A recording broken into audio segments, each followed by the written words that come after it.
Hey, Bulldog families, Mr. August here. With the start of the school year coming up pretty fast, I wanted to do a couple of videos on subjects I thought would be important to families and students. So this is the first in a series that I plan on doing, and the topic for this one is the schedule, meaning what it's going to look like. And my purpose in this is to give you clarity on what the weekly and daily schedules are going to look like this year. You know your A-B split, but what does that mean and for my student on a daily basis? So let's talk a little bit about our daily schedule. So normally, the high school is on what's called a block hybrid schedule. That means we have some classes that are semester long and meet for 80 minutes, and we have some classes that run all year long and are 40 minutes. Now, the block hybrid is a great schedule. It gives us a lot of flexibility to have classes that meet in different ways and use that time differently. It's really hard to schedule, probably responsible for this portion of my gray hair. But once it's scheduled, it's really, really good. So the decision was made this year, knowing that we may be in a different tier, to kind of simplify things for our families and our students so that they wouldn't have as many classes to deal with at one time. So we decided to go to a full block schedule. So this is what it looks like, and it allows us a lot of opportunities to do things that we need to do and some things that we hope to do. So to start the day, kids are going to be coming through and coming through thermal scanners. It sounds more intricate than it actually is. It's just going to check to see if anyone has any fevers. It's going to be pretty quick process, completely painless. Students are then going to go to our advisement period every day. It's kind of like a homeroom, but our advisors stay with their classes all 4 years, so they get to know the kids really well. From there, we have two 75-minute classes, periods 1 and periods 2. As you can see, this green part is highlighted. This is actually the schedule for Monday through Thursday. So 2 A sessions and 2 B sessions. Next, I want to talk about this section right here called our flex or lunch period. So typically, in previous years, we would have the option to have 2 flexes. You can use this time. It's kind of like a study hall. Teachers can call kids.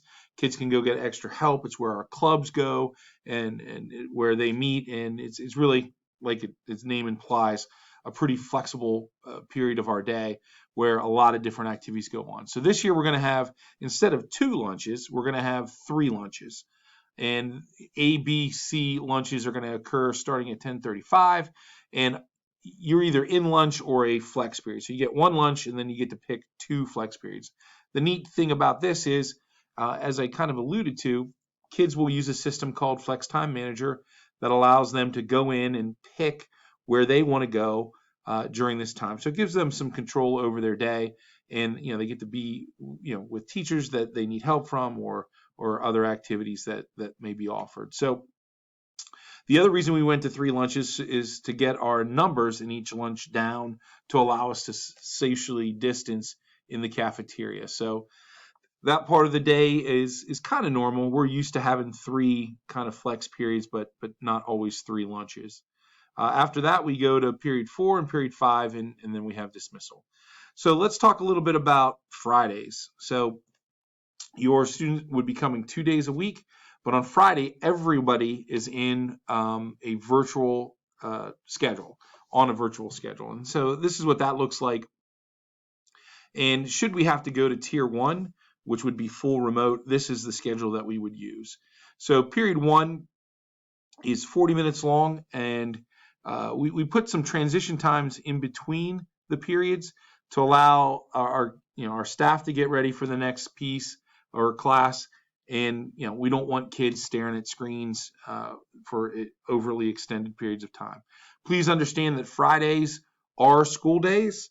In another video, I'll be telling you what's going to be going on more in those days, and I'll actually tell you a little bit about that in just a second. So period 1, our periods run 40 minutes with a 20-minute transition. That transition, depending on what's going on, may be less depending on what the teacher says, but we're looking to make that a pretty comfortable day for the students, but also use that time wisely. So we have a lunch period built in mostly for our teachers.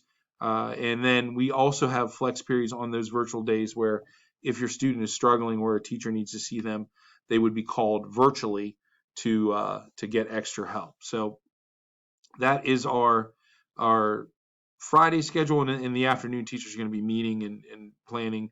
The idea is that would also be a time for students to do some of their remote work. So let me scroll on up to the actual weekly look at our schedule. So this is actually a document that we created for our teachers or with our teachers, and it kind of outlines what's going to go on, during the synchronous and asynchronous days. We start with our learning targets each week. Your students are going to be told what they're working on, what standards, what essential questions they're going to have. And we stress with our teachers the importance that students know why they're learning content. So that's a part of our planning process with teachers. If you're an A student, that means you're going to be coming Mondays and Wednesdays physically to the building. If you're a B student, you're going to be coming Tuesdays and Thursdays. So what's going to happen on those days that you're here? This is a general broad breakdown, but generally we're looking to have interactive lessons for about 15-20 minutes where the teacher may be directly instructing or doing other content delivery pieces.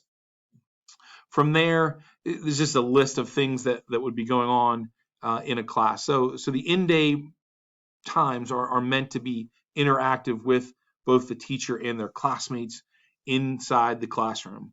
And you can see the kind of things that they would be working on there. An asynchronous days for our A students would be Tuesdays and Thursdays. For our B students, Mondays and Wednesdays.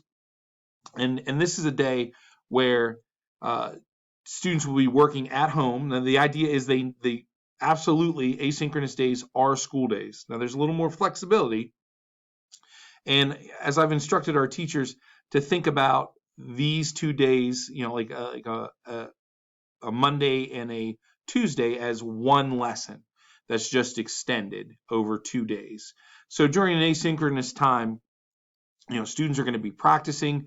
They may be viewing content that the teacher has created or curated, and also maybe taking assessments or formative assessments or working collaboratively with each other on their own. So that period will be structured, and the expectation is that students are going to be engaged with the work that their teachers have assigned. As I mentioned, Fridays look a little bit different. A big part of Tier 2 learning is about keeping kids organized, and I'll talk about that more in another video. However, Friday is about also building relationships. So one of the biggest things that we need to do is make sure our kids are connected to each other and our staff. So Fridays are going to be that. It will be check-ins, but also helping students organize for the upcoming week. So checking for understanding of what went on previously, but also looking ahead to the next week to get them to see what's coming and to be able to organize, okay, I have this deadline next week, this assignment is due, I need to do this other project with my classmates. So it's really a time to organize and connect on Fridays. So that's it. I hope you enjoyed talking, and I will see you soon.